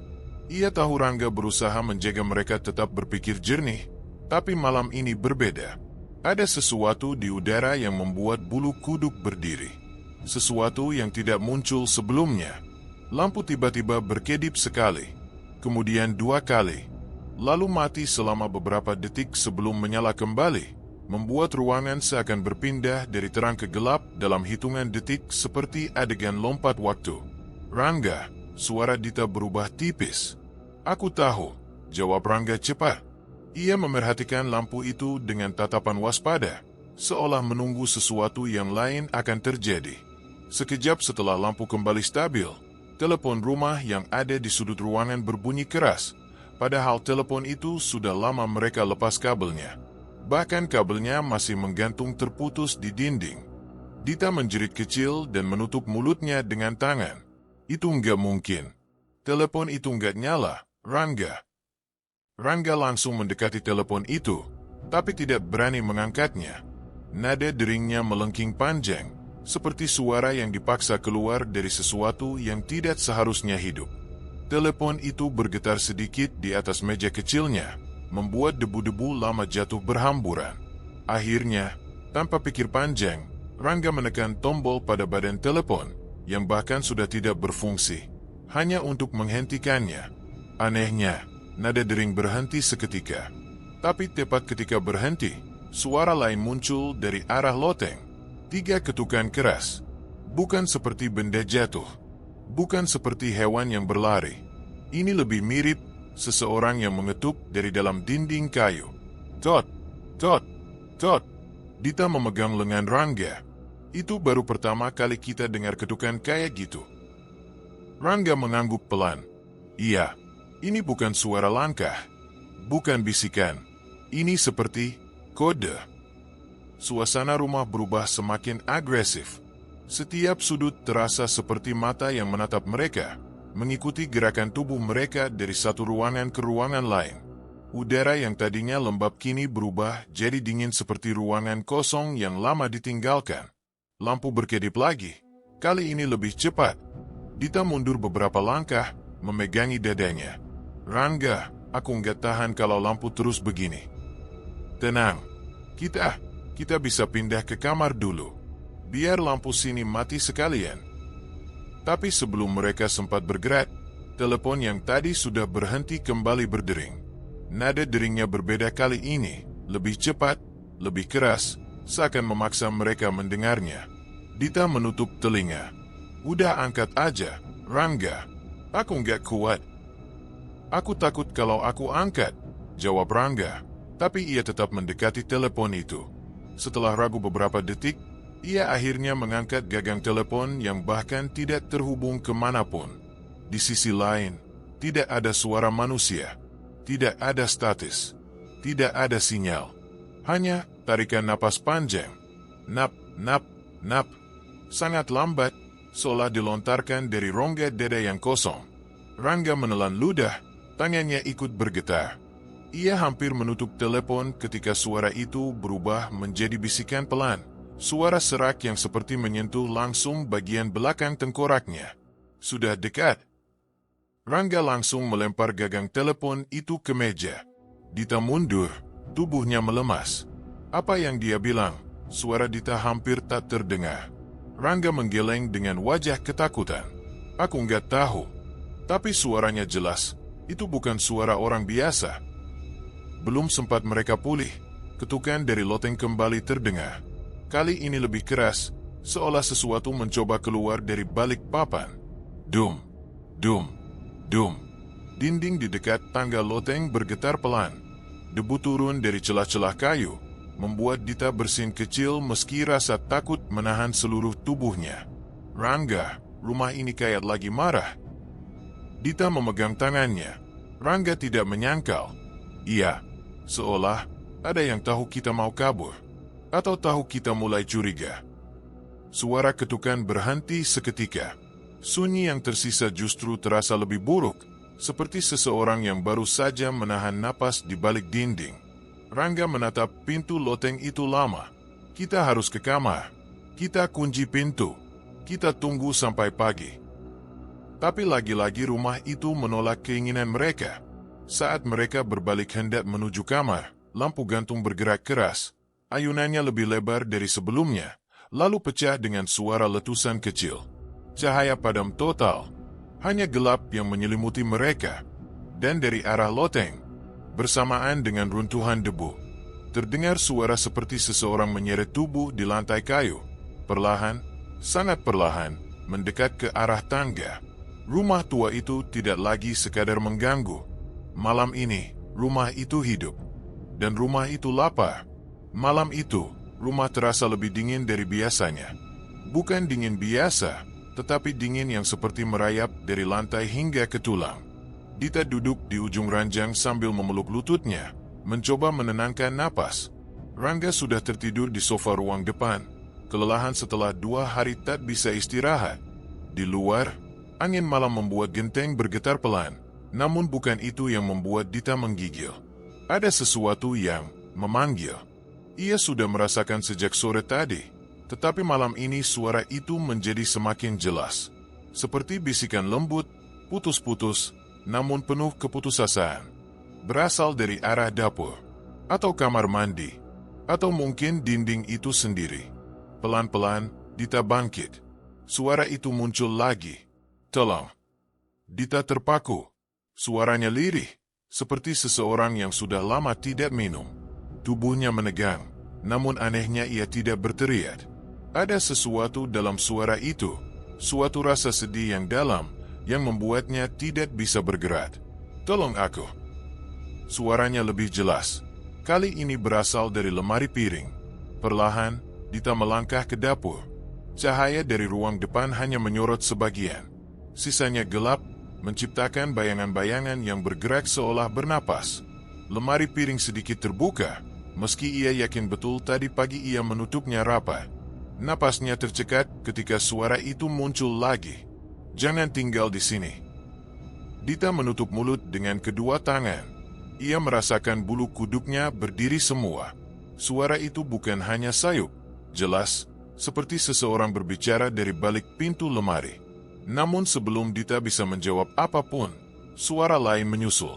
Lebih berat, lebih dingin, lebih memaksa. Diam. Dita mundur beberapa langkah. Suara berat itu bergema di seluruh dapur, seolah berasal dari ruangan itu sendiri, bukan dari satu titik. Kemudian piring-piring dalam lemari bergetar. Satu demi satu, piring itu bergerak sendiri, perlahan, seperti disentuh oleh tangan yang tak terlihat. Dita terhuyung ketika piring-piring itu tiba-tiba jatuh bersamaan, menghantam lantai dengan suara pecahan keras. Kau tidak boleh pergi. Suara berat itu bergema lagi. Dita menjerit. Suara jatuhan itu membangunkan Rangga. Ia berlari dari ruang tamu dengan wajah masih kebingungan, rambut acak-acakan, dan napas tersengal. Dita, kamu kenapa? Dita menunjuk lemari piring. Rangga hanya sempat melihat pintunya yang terayun pelan. Tidak ada apa-apa di dalam, hanya pecahan piring yang berserakan. Namun tiba-tiba, semua lampu mati. Bukan seperti mati listrik biasanya. Kali ini seperti seluruh cahaya ditarik keluar dari rumah dalam satu helaran panjang. Kegelapan jatuh begitu cepat hingga Rangga tak sempat memproses. Rangga, suara Dita gemetar. Ada yang bicara. Saat mata mereka mulai menyesuaikan diri dengan gelap, terdengar suara dari ujung lorong kamar. Aku masih di sini. Suara itu bukan suara berat tadi, tapi suara lirih pertama. Lembut, penuh ketakutan. Rangga menelan ludah. Untuk pertama kalinya sejak pindah ke rumah itu, ia benar-benar percaya Dita tidak berhalusinasi. Ada orang di sini, bisiknya. Tiba-tiba, lampu lorong menyala sendiri. Hanya lampu lorong, bukan yang lain. Cahaya kekuningannya memantul di lantai kayu yang tampak lebih lembab dari biasanya. Seperti baru saja dipel. Di tengah lorong, terlihat jejak kaki. Jejak kaki basah. Kecil, seperti jejak anak-anak. Dita mundur sampai punggungnya menabrak lemari es. Rangga mendekat dengan tubuh tegang. Jejak itu tidak mengarah keluar rumah. Justru mengarah ke dalam kamar kosong di ujung lorong. Kamar yang selalu mereka hindari karena suhunya selalu lebih dingin dari ruangan lain. Pelan, pintu kamar itu bergeser sendiri. Benar-benar bergerak tanpa disentuh siapapun. Menimbulkan suara seret lembut seperti kayu tua digesek perlahan. Dita menarik napas panjang, lalu terdengar suara lirih itu lagi. Jangan dengarkan dia, keluar, sebelum gelapnya turun lagi. Siapa kamu? Rangga berseru, suaranya menggema di lorong. Ia sendiri terkejut mendengar ketegasannya. Beberapa detik tidak ada jawaban. Lalu pintu kamar yang terbuka itu bergetar pelan, seperti diketuk dari dalam. 3 kali. Tot, tot, tot. Mereka terpaku. Tiba-tiba, suara berat yang sama muncul lagi. Kali ini bukan dari dapur, bukan dari lorong, tetapi dari dinding belakang kamar itu. Diam. Kata itu begitu kuat hingga jendela bergetar. Lampu lorong berkedip cepat, lalu menyala terlalu terang, membuat semuanya terlihat pucat. Dan kemudian, bayangan hitam muncul di balik kaca jendela kamar itu. Bukan sosok manusia biasa, bayangannya terlalu tinggi, terlalu kurus, dan kepalanya tidak proporsional. Seperti sesuatu yang berusaha menyerupai manusia, namun gagal. Dita menutup wajahnya. Rangga langsung menariknya menjauh. Bayangan itu menempelkan wajahnya ke kaca, membuat helaian garis-garis kusut seperti tangan menghantam permukaan. Napas berat terdengar dari balik kaca, meski mereka tahu kaca itu menghadap halaman belakang yang sepi. "Rangga," suara Dita pecah. "Apa itu?" Rangga tidak menjawab. Tubuhnya kaku. Kemudian, suara lirih itu kembali. Kali ini tepat di belakang mereka. "Pergi, sebelum kamu jadi seperti aku." Dita memutar tubuh cepat, namun tidak ada siapapun. Yang tersisa hanyalah udara dingin dan wangi tanah basah, sangat menyengat. Di saat yang sama, suara berat dari kamar kembali bergema. "Tidak, mereka di sini." Lampu padam seketika. Rumah tenggelam dalam gelap total. Dan di dalam kegelapan itu, mereka mendengar dua suara berbeda, saling bertabrakan seperti dua arwah yang berebut hak atas mereka. Satu memohon, satu mengancam. Sementara Dita dan Rangga hanya bisa berdiri, tanpa tahu suara mana yang harus mereka percayai. Dan untuk pertama kalinya, rumah itu tidak sekadar berhantu. Ia memilih target. Pagi itu, rumah terasa lebih sunyi dari biasanya. Bukan sunyi menenangkan, melainkan sunyi yang seperti sedang menahan napas. Dita duduk di meja makan sambil memandangi pecahan piring dari malam sebelumnya. Rangga sudah beberapa kali membuka mulut, tetapi akhirnya hanya menghela napas. "Dit, kita nggak bisa pura-pura nggak ada apa-apa lagi." Suara Rangga serak, tapi tegas. Dita tidak menjawab. Matanya justru terpaku pada sesuatu yang aneh di lantai dekat lemari piring. Bukan pecahan piring, itu sudah ia lihat semalaman. Tapi ada garis halus di lantai, garis yang tidak ada sebelumnya. "Rangga, lihat deh." Dita menunjuk lantai. Rangga mendekat. Garis itu seperti sebuah celah sempit, hampir tidak terlihat jika tidak diperhatikan dari dekat. Memanjang sekitar 1 meter. "Ini selalu ada?" tanya Rangga. Dita menggeleng pelan. Rangga jongkok dan menyentuh celah itu. Ia terkejut ketika lantai terasa bergerak sedikit. Seperti papan itu tidak terkunci sempurna. "Kayaknya ini pintu," gumamnya. Perlahan, ia menarik sisi papan itu dengan ujung jarinya, dan papan lantai itu terangkat, membuka ruang gelap di bawahnya. Bau lembab dan sangat tua menyeruak, membuat Dita mundur spontan. "Rangga, jangan turun dulu." Rangga menyorotkan ponsel ke bawah. Cahaya putih mengungkap tangga kayu yang turun ke ruang gelap. Banyak debu menempel seperti tidak pernah disentuh selama bertahun-tahun. "Kalau ini ruangan biasa, ngapain disembunyiin begini?" bisik Rangga. Dita menggigit bibir, tubuhnya tegang. "Rangga, kita nggak tahu apa yang nunggu di bawah." Namun suara lirih yang mereka dengar malam sebelumnya kembali terngiang di kepala Dita. Suara penuh ketakutan yang meminta mereka pergi sebelum sesuatu mengambil mereka. Jika suara itu benar penyewa terdahulu, mungkin jawabannya ada di bawah sini. Dengan satu tarikan napas panjang, Rangga mengangguk. "Kita chat sebentar." "Nggak jauh, cuma lihat." Dita akhirnya mengangguk pelan, meski tubuhnya gemetar. Mereka menuruni tangga perlahan. Setiap pijakan mengeluarkan bunyi renyah kayu lama. Aroma lembab semakin menusuk, bercampur bau tanah dan sesuatu yang mirip aroma besi. Ruang bawah tanah itu tidak luas, tapi cukup besar untuk membuat mereka merasa terperangkap. Cahaya ponsel Rangga menyapu seluruh ruangan, dan apa yang terlihat membuat Dita memegang lengan Rangga erat-erat. Ada papan kayu besar berbentuk lingkaran di tengah ruangan, seperti altar usang. Di atasnya terdapat bekas ukiran garis-garis yang tampak seperti simbol, namun sebagian sudah memudar. Tanah di sekelilingnya tampak lebih gelap, seperti bekas sesuatu yang pernah tumpah dan meresap. Di dinding, ada kayu penyangga yang dipaku saling silang, seolah seseorang pernah menutup sebuah lubang atau menyegel sesuatu. Rangga mendekat perlahan. Namun yang benar-benar membuat mereka membeku adalah temuan di sudut ruangan. Bingkai-bingkai foto, berdebu, menumpuk, dan semuanya foto orang yang berbeda-beda. Ada sekitar belasan bingkai, semua berisi wajah penyewa rumah itu. Setidaknya, itu dugaan Dita.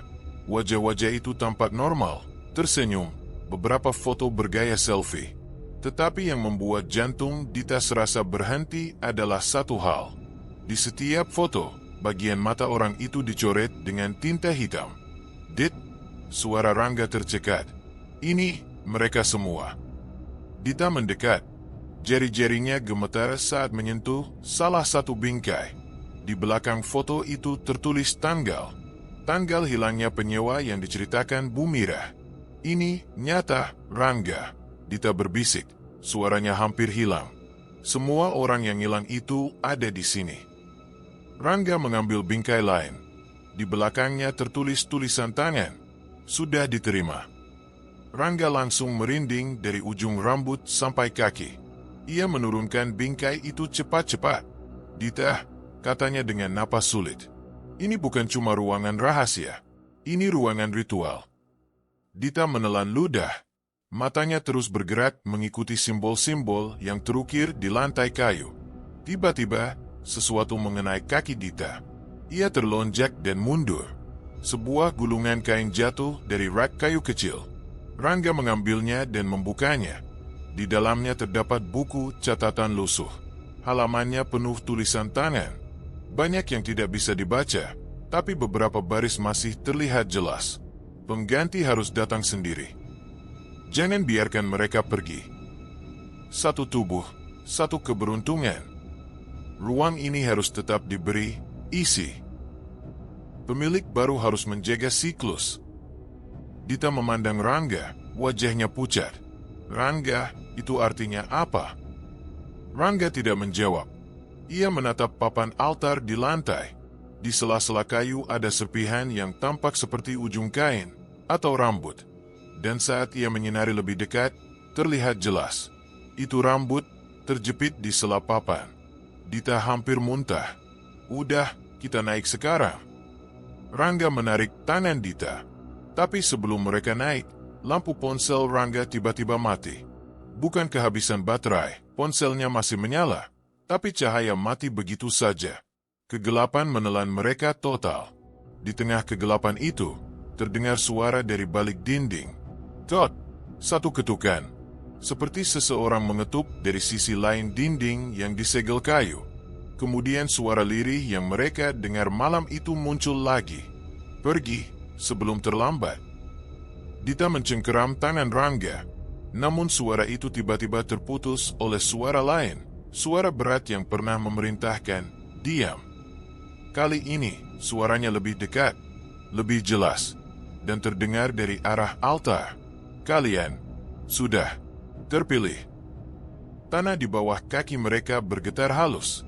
Rangga menarik Dita dengan panik, berlari menaiki tangga sambil meraba-raba gelap.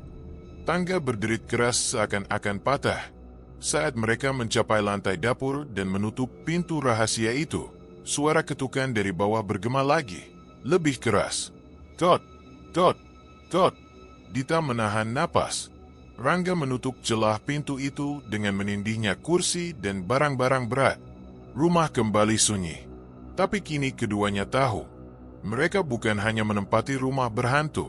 Mereka tinggal di atas ruang persembahan. Dan seseorang, atau sesuatu, baru saja mengklaim mereka sebagai bagian dari siklusnya. Setelah menutup pintu rahasia itu dengan segala perabotan yang bisa mereka tarik, Dita dan Rangga duduk bersandar di dinding dapur. Napas mereka masih terengah-engah. Tubuh mereka berkeringat dingin meski udara rumah terasa dingin menusuk. Tidak ada yang bicara selama beberapa menit. Hanya suara detak jam dinding yang terdengar pelan, seolah turut menghitung waktu yang makin menipis bagi mereka. Dita memeluk lutut sambil menekuk kepala. Rangga, itu semua artinya apa? Kenapa ada foto-foto mereka? Kenapa ada suara yang minta kita pergi? Rangga menatap lantai kosong, pikirannya kacau. Aku nggak tahu semua detailnya, tapi ada satu hal yang jelas. Ia menegakkan tubuh. Rumah ini bukan sekadar rumah berhantu. Ini tempat pesugihan. Dita menoleh cepat, matanya membesar. Pesugihan? Yang tumbal-tumbalan itu? Rangga mengangguk pelan. Semua petunjuknya cocok.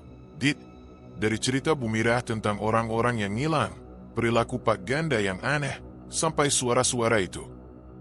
Ia mengusap wajahnya. Penyewa kayak kita bisa jadi memang dijadikan tumbal. Dita menutup mulutnya dengan tangan, menahan tangis. Ia ingat suara lirih yang memohon agar mereka pergi, dan juga suara berat yang seperti menegaskan bahwa mereka terpilih. Ada rasa dingin yang menyebar dari tulang belakangnya.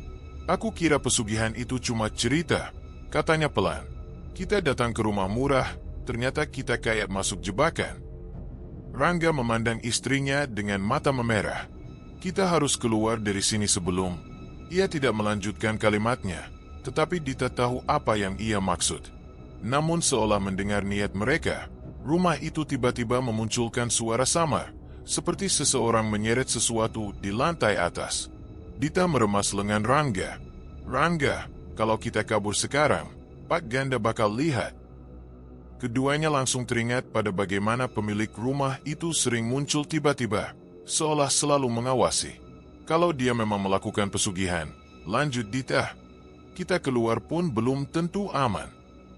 Rangga menelan ludah. Ia tahu Dita tidak mengada-ada.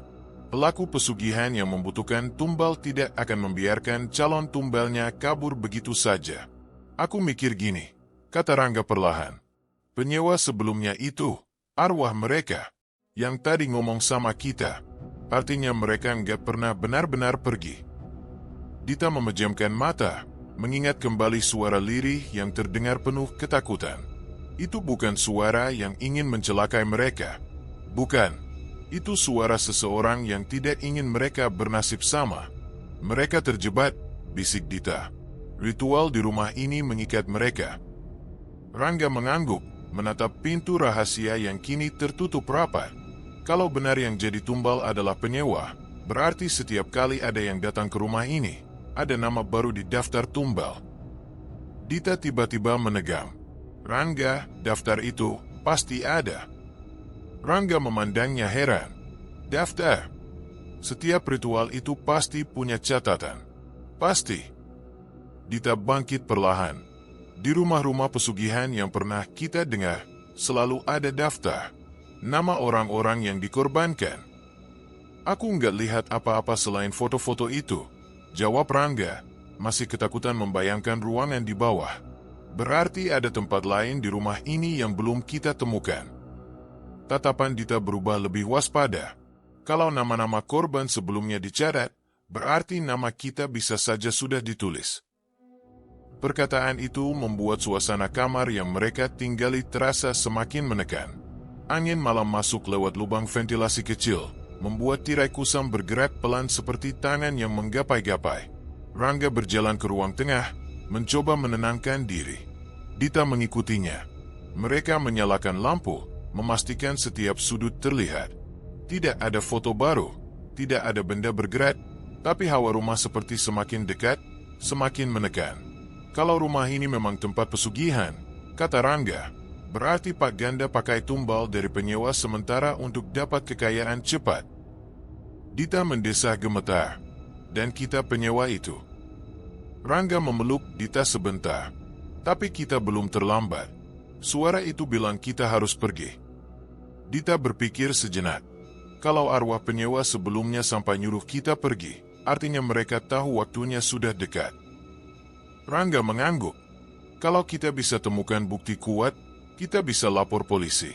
Atau setidaknya tahu apa yang harus dihancurkan supaya pesugihan ini berhenti.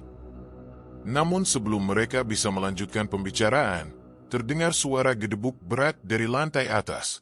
Bukan ketukan halus atau langkah samar seperti sebelumnya. Suara itu seperti sesuatu jatuh keras. Dita menutup mulutnya.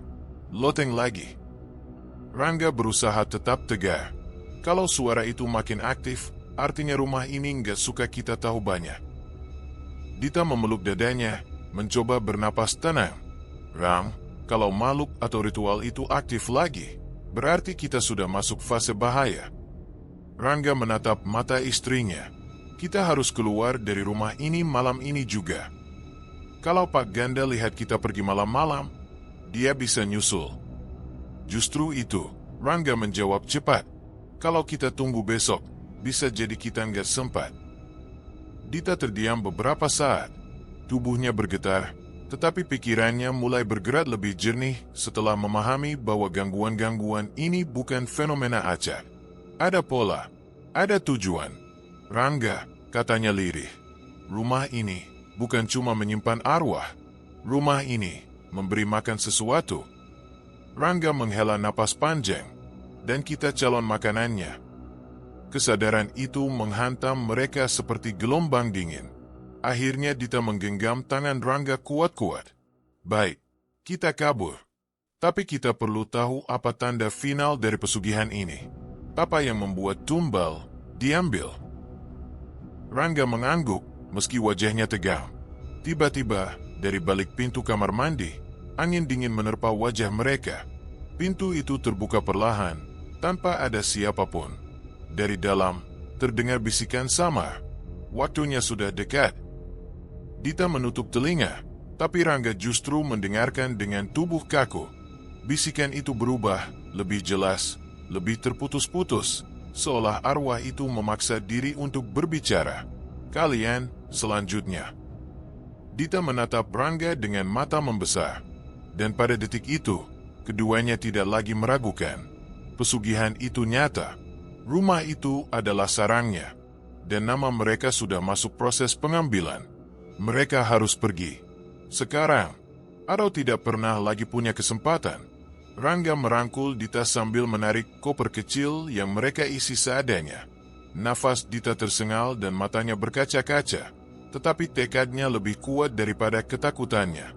Rumah itu semakin terasa menekan sejak mereka mendengar bisikan terakhir dari dalam kamar mandi. Mereka tahu waktu tinggal mereka hampir habis. Sekarang, Dit, kita pergi sekarang, nggak peduli jam berapa, ujar Rangga tegas. Dita mengangguk cepat. Ya, kita keluar dari sini. Apapun yang terjadi. Tanpa menoleh lagi ke ruang bawah tanah, mereka membuka pintu depan. Udara malam langsung menyapu wajah mereka, dingin, tetapi jauh lebih menenangkan daripada hawa lembab menyesakkan di dalam rumah. Rangga menutup pintu pelan, lalu menarik Dita menuruni halaman setapak yang dipenuhi daun kering. Lampu jalan di depan rumah berkedip sebentar, tetapi tetap menyala. Jalanan terlihat sepi. Tidak ada suara mobil, tidak ada motor lewat, tidak ada tanda-tanda manusia lain. Hanya kesunyian. Dita menggigil dan mempererat genggaman tangannya. Kita ke jalan besar aja. Panggil ojek online atau apa kek. Kita bisa nginep dimanapun. Ya, yang penting jauh dari sini. Mereka berjalan cepat menyusuri jalan kecil menuju area perumahan. Rumah-rumah lain terlihat gelap dan tertutup rapat, seakan seluruh lingkungan itu tertidur terlalu dalam. Tidak ada anjing menggonggong, tidak ada TV menyala dari balik jendela. Seakan seluruh kawasan itu mati. Dita menelan ludah. Rangga, ini jam berapa sih? Rangga mengecek ponsel. Jam 11 lewat dikit. Harusnya masih banyak orang bangun. Namun suasana sama sekali tidak normal. Bukan sekadar sepi, melainkan sunyi yang terasa memaksa. Mereka berjalan semakin jauh, mengikuti jalan kecil yang harusnya mengarah ke pertigaan besar. Namun ketika mereka sampai di ujung jalan, Dita terhenti. Tubuhnya membeku. Rangga, ini. Rangga mengedipkan mata berkali-kali, seolah penglihatannya salah. Di depan mereka bukanlah pertigaan besar, melainkan kembali ke rumah sewa itu. Gerbangnya, halamannya, dan tirai lusuh di jendela depannya terlihat jelas. Tidak mungkin. Dita mundur beberapa langkah, napasnya tercekat. Kita tadi jalan lurus. Lurus, Rangga memegang kepala, merasa mual. Ini nggak masuk akal. Kita cuma belok sekali. Dit, jalan ini cuma satu arah. Kita nggak mungkin balik ke sini. Tapi kenyataannya, mereka berdiri tepat di depan rumah itu lagi. Dita mulai menangis. Rumah ini nggak mau kita pergi.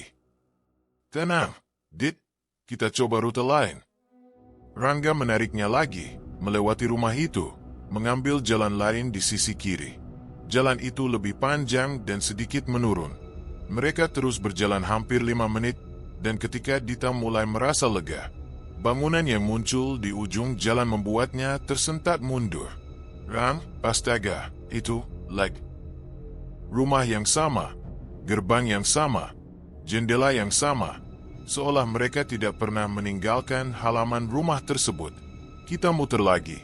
Cepat, ujar Rangga, suaranya mulai pecah. Mereka berbelok ke kanan, kemudian lurus, kemudian belok lagi.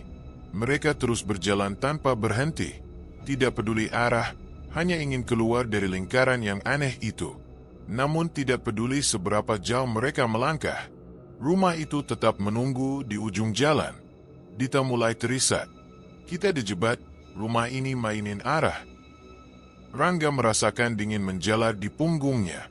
Ia mencoba menenangkan diri, tetapi semakin mereka mencoba, semakin terasa bahwa wilayah itu bukan lagi ruang normal. Jalanan tidak mengikuti logika, ruang seperti berputar, atau mereka digiring kembali ke titik awal oleh sesuatu yang tidak terlihat. Coba kita ke jalan raya besar. Rangga setengah berteriak. Mereka kembali mencoba berjalan menuju arah yang seharusnya keluar dari komplek itu. Semakin lama, langkah mereka semakin cepat, nyaris lari. Namun setiap belokan menghasilkan tempat yang sama. Rumah itu diam, menunggu. Seakan tahu mereka tidak punya tempat lain untuk pergi. Dita menutup mulut dengan kedua tangan. Rangga, kita kayak dikurung, ini kayak labirin, tapi cuma punya satu ujung. Rangga memeriksa sekeliling. Pak Ganda, dia nggak kelihatan. Harusnya dia ada di rumahnya, atau paling nggak muncul kalau kita lewat. Dita sadar sesuatu. Justru itu, kalau dia pelaku pesugihan, mungkin dia lagi menyiapkan sesuatu. Atau dia tahu kita udah lihat ruang bawah tanah. Rangga merasa bulu kuduknya meremang. Ia melihat sekeliling lebih cermat. Tidak ada rumah lain yang lampunya menyala. Tidak ada suara manusia sama sekali. Dit, kayaknya bukan cuma rumahnya yang aneh. Satu lingkungan ini mungkin sudah jadi bagian dari ritual. Dita mencengkeram lengan suaminya. Ritual yang menahan penyewa biar nggak bisa kabur. Rangga menghela napas panjang. Berarti kita harus cari kelemahannya. Cara keluar dari lingkaran ini pasti ada. Namun sebelum mereka bisa merumuskan rencana lain, angin tiba-tiba bertiup sangat kencang dari arah belakang. Begitu kuat hingga membuat Dita hampir kehilangan keseimbangan. Rangga buru-buru memegang bahunya. Mereka menoleh, dan lampu teras rumah itu menyala sendiri. Dita menutup mulutnya, menahan jeritan. Lampu yang sebelumnya mati kini menyala terang, menerangi depan rumah itu, seakan rumah itu mengundang mereka kembali. Rangga memegang lengan Dita.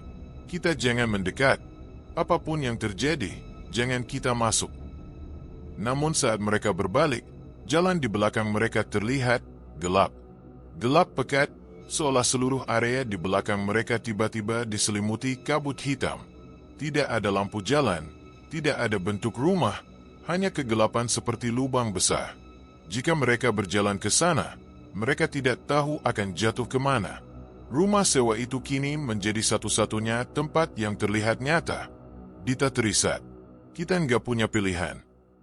Rangga menggenggam tangan Dita erat-erat. Kita masuk, tapi kali ini kita lawan. Kita cari apapun yang bisa memutus ritualnya. Tidak ada jalan lain. Tidak ada pintu keluar yang tersisa. Dengan langkah berat, mereka berdua berjalan kembali menuju rumah sewa itu. Rumah yang kini terlihat lebih hidup dan lebih haus daripada sebelumnya. Dan saat mereka melewati gerbang kecil yang berderit pelan, keduanya tahu pelarian mereka gagal. Rumah itu tidak akan melepas mereka begitu saja. Rangga menutup pintu depan yang sejak tadi bergetar, seolah ada sesuatu yang mencoba masuk. Nafasnya memburu, sementara Dita bersandar pada dinding dengan wajah pucat. Rumah itu terasa semakin sempit, seperti setiap sudutnya menekan tubuh mereka agar tidak bisa berpikir jernih. Aku yakin ada sesuatu di ruang tamu tadi, gumam Dita lirih. Fokus dulu, Dit, jawab Rangga, mencoba stabil. Kita harus cari jalan keluar lain, atau setidaknya cari tahu apa sebenarnya yang rumah ini inginkan. Ucapan itu menggantung tebal di udara. Mereka berjalan pelan ke arah ruang kerja kecil di bagian belakang rumah, ruangan yang selama ini mereka anggap hanya gudang biasa. Namun setelah pelarian mereka gagal dan Pak Ganda tiba-tiba menghilang, firasat buruk memaksa mereka memeriksa tiap ruang yang belum sempat dieksplorasi. Rangga menyalakan lampu senter dari ponselnya. Cahaya itu memantul pada tumpukan kardus berdebu, perabot tua, dan sebuah lemari kayu yang tertutup kain putih. "Kamu lihat itu," bisik Dita. Lemari itu tampak terlalu bersih dibandingkan sekitar. Seakan seseorang baru saja memindahkannya atau sering membuka tutupnya.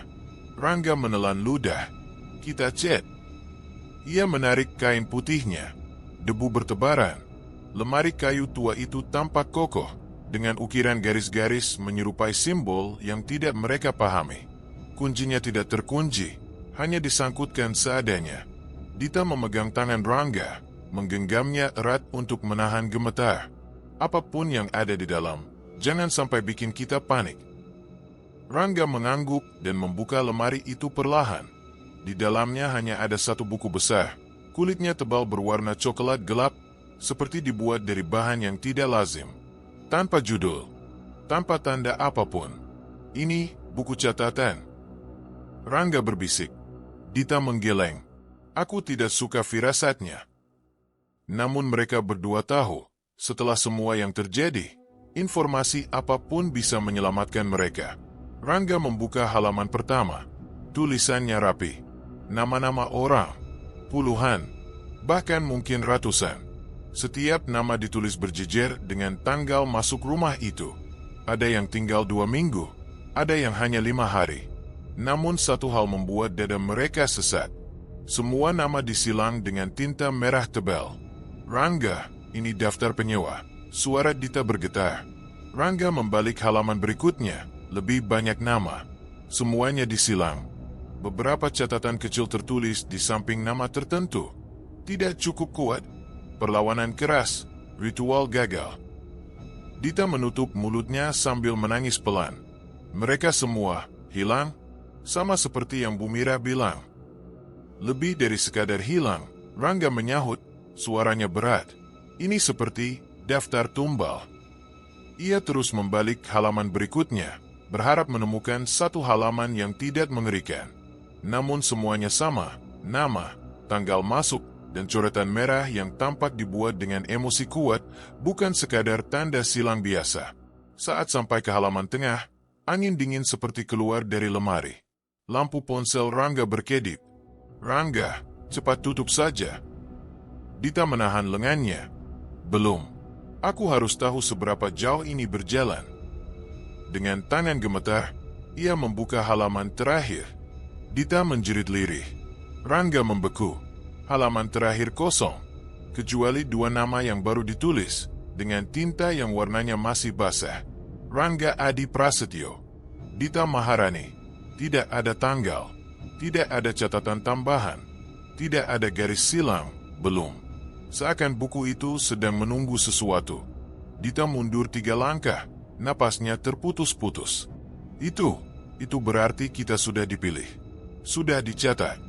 Kita bagian dari daftar itu. Rangga tidak bisa menjawab. Seluruh tubuhnya dingin. Seperti darahnya berhenti mengalir. "Ini bukan cuma rumah berhantu." Dita lanjut dengan suara pecah. "Ini alat, tempat, perangkap. Untuk pesugihan itu, tumbal dipilih dari penyewa." Rangga menutup buku dengan cepat, seolah ingin memutus hubungan itu. Namun suara gedebuk dari langit-langit membuat mereka berdua terlonjak. "Tidak, jangan bilang mereka tahu kita menemukan ini." Dita memegangi dinding. Langit-langit kembali bergetar, kali ini lebih keras. Rangga menarik tangan Dita. "Kita harus keluar. Sekarang." Namun ketika mereka melangkah menuju pintu belakang, lemari itu tertutup sendiri dengan suara keras, membuat debu berhamburan ke udara. Dita menjerit dan berbalik, sedangkan Rangga berdiri terpaku. Buku itu harusnya tetap aman di dalam lemari. Namun kini terdengar seperti ada sesuatu yang menggores dari dalam. KRK, KRK, KRK. Seolah nama mereka sedang ditebalkan. Rangga, suara Dita hampir tak terdengar. Rumah ini nggak mau kita pergi. Buku itu udah ngunci kita di sini. Rangga meraih wajah Dita, memaksanya untuk menatap. Kita belum mati, dan sebelum nama itu disilang, kita masih punya kesempatan. Namun bahkan saat ia mengucapkannya, rumah itu merespons dengan dentuman berat dari atap, as if correcting them. Kesempatan mereka mungkin sangat kecil, tapi mereka tahu satu hal. Coretan merah itu menunggu. Suara gemuruh halus terdengar dari seluruh sudut rumah, bukan lagi hanya dari loteng atau ruang tertentu. Dita merasakan lantai bergetar pelan di bawah kakinya, seakan rumah itu bernapas. Setiap tarikan napasnya membawa udara dingin yang membuat tengkuknya meremang. Rangga, rumah ini gak cuma mau nakut-nakutin lagi, ucap Dita dengan suara pecah. Rangga mengangguk sambil memegangi bahu Dita, mencoba menenangkan meski tubuhnya sendiri gemetar. Aku tahu, kita harus keluar sebelum rumah benar-benar nutup semua pintunya. Belum sempat mereka bergerak, lampu-lampu di langit-langit pecah satu persatu, bukan berkedip seperti sebelumnya, tapi benar-benar meledak, membuat pecahan kaca jatuh seperti hujan tipis. Dita menutupi kepala, dan Rangga menariknya ke arah dapur untuk berlindung. Namun begitu mereka masuk ke dapur, pintu belakang menutup sendiri, keras sekali seperti dihantam dari luar. Gagang pintu berputar cepat, lalu berhenti, mengunci. Ini baru, Rangga bergumam ketakutan. Rumahnya benar-benar menahan kita. Dari arah ruang keluarga, terdengar jeritan panjang, bukan jeritan manusia, bukan juga suara arwah yang sebelumnya berbisik. Ini seperti suara sesuatu yang besar, berat, dan penuh kemarahan. Suara yang membuat dada mereka berdua terasa sesak. Rangga, aku nggak bisa napas. Dita merapatkan tangan ke dadanya. Rangga menariknya keluar dari dapur, tapi bahkan lorong menuju pintu utama mulai menyempit. Dindingnya bergerak perlahan, mendorong udara keluar seperti menutup koridor. Ket tembok terkelupas sendiri, mengalir turun seperti cairan hitam. Itu bukan cuma ilusi, Rangga berbisik. Rumahnya hidup. Dita menahan diri agar tidak menangis. Terus gimana kita keluar dari makhluk kayak gini? Belum sempat Rangga menjawab, terdengar ketukan cepat di jendela. Mereka berdua menoleh serempak. Bu Mirah. Wajahnya pucat, napasnya terburu-buru, tangannya menempel di kaca. Buka. Cepat. Rumahnya udah bangun. Kalian harus keluar sekarang. Rangga segera berlari dan mencoba membuka jendela itu. Tapi bingkai kayunya terasa seperti batu, tak bisa digeser sedikit pun. Bu Mirah, gimana caranya keluar? Rangga berteriak. Bu Mirah melihat ke dalam rumah seperti melihat neraka. Rumah itu nggak suka ditolak. Setiap penyewa yang nyoba kabur, dia tutupin jalannya. Tapi kalian masih hidup, itu artinya kalian belum sepenuhnya dia ambil. Terus kami harus apa? Dita ikut berteriak. Lawan rasa takut kalian. Rumah ini ngambil dari kelemahan kalian. Marah, takut, putus asa. Kalau kalian tunduk, kalian selesai. Tiba-tiba jendela bergetar keras, dan tangan Bu Mirah terlepas. Ia mundur panik. Dari dalam, dinding di belakang mereka berdenyut, lalu tangan-tangan hitam keluar dari celah-celah kayu. Bukan tangan manusia, lebih seperti bayangan padat yang hidup. Tangannya melengkung, siap menarik mereka. Dita lari. Rangga menarik tangannya. Dia berlari ke arah ruang tamu, tapi meja dan kursi bergerak sendiri, menghadang jalan mereka seperti tubuh-tubuh tanpa kepala. Rangga menendang kursi yang menghalangi, namun kursi itu kembali berdiri dan maju lagi. Dita hampir tersandung saat lantai, yang terasa keras sebelumnya, tiba-tiba mengembang seperti permukaan lumpur. Ia merasakan kakinya tenggelam sebatas mata kaki. panas dan dingin bercampur. "Rangga, aku ketarik." Rangga memeluk pinggangnya dan menarik kuat-kuat, tapi lantai itu seolah menelan tubuh Dita sedikit demi sedikit. "Sadar, Dit. Kamu harus sadar. Itu cuma cara rumah ini ngambil kamu. Jangan biarin dia menang." Dita memejamkan mata, menarik napas panjang, memaksa dirinya untuk berpikir jernih. Ini bukan nyata. Ini cuma serangan. Ini cuma... Lumpur itu melemah. Rangga berhasil menariknya keluar. Namun saat mereka berdua hendak menuju pintu depan, pintu itu membuka sendiri. Bukan membuka untuk melepaskan mereka, tapi membuka ke arah gelap pekat seperti gua tanpa dasar. Dari dalamnya terdengar napas panjang dan berat, napas yang memanggil mereka. "Dia mau kita masuk," Dita berbisik, tubuhnya membeku. "Tutup mata," Rangga berkata dengan tegas. "Jangan lihat. Jangan fokus ke suara itu." Dita memejamkan mata erat-erat. Rangga menuntunnya berbalik, perlahan, melangkah ke arah jendela tempat Bumirah tadi berdiri. Dari luar, Bumirah berteriak lagi. Suara seraknya hampir hilang. "Paksakan diri kalian. Rumah itu cuma kuat kalau kalian takut."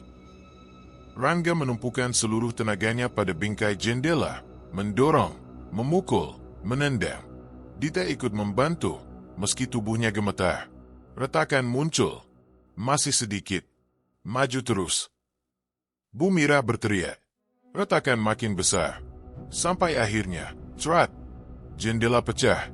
Rangga mendorong Dita keluar lebih dulu, lalu menyusul dengan tubuh penuh luka karena pecahan kaca. Mereka jatuh ke tanah luar rumah dengan napas tersengal. Bumirah menarik mereka menjauh dari teras. "Jangan lihat ke belakang." Saat mereka berlari, rumah itu mengeluarkan suara lengking panjang, suara patah hati, marah, dan kelaparan bercampur jadi satu. Namun rumah itu tidak mengejar. Seakan batasnya hanya sampai pintu. Mereka berhenti di tengah jalan desa. Dita menangis di pelukan Rangga. Bumirah berdiri di depan mereka. Napasnya teratur kembali. "Kalian selamat untuk sekarang." Rangga menatap rumah itu yang kini tampak diam seperti bangunan biasa. "Bu, semua itu karena pesugihan." Bumirah mengangguk pelan. Orang yang menginginkan kekayaan cepat selalu lupa bahwa yang cepat datang, cepat juga menuntut. Harga murah kadang bukan rezeki, kadang itu harga nyawa. Rangga memeluk Dita lebih erat. "Kita nggak akan pernah cari rumah murah lagi." Bumirah tersenyum getir. "Semoga kalian jadi peringatan buat yang lain." Malam itu, mereka bertiga menjauh, meninggalkan rumah yang kembali sunyi, menunggu penyewa berikutnya, atau mungkin menunggu kesempatan lain. Dan di dunia ini, yang murah memang sering tidak selamat. Kalau kamu suka cerita ini dan ingin kisah-kisah horor lain yang penuh misteri, jangan lupa like videonya. Tulis komentar biar aku tahu kamu mau lanjut seri seperti ini. Subscribe dan nyalakan lonceng, karena masih banyak cerita gelap yang siap menemani malam kamu. Sampai jumpa di cerita horor berikutnya.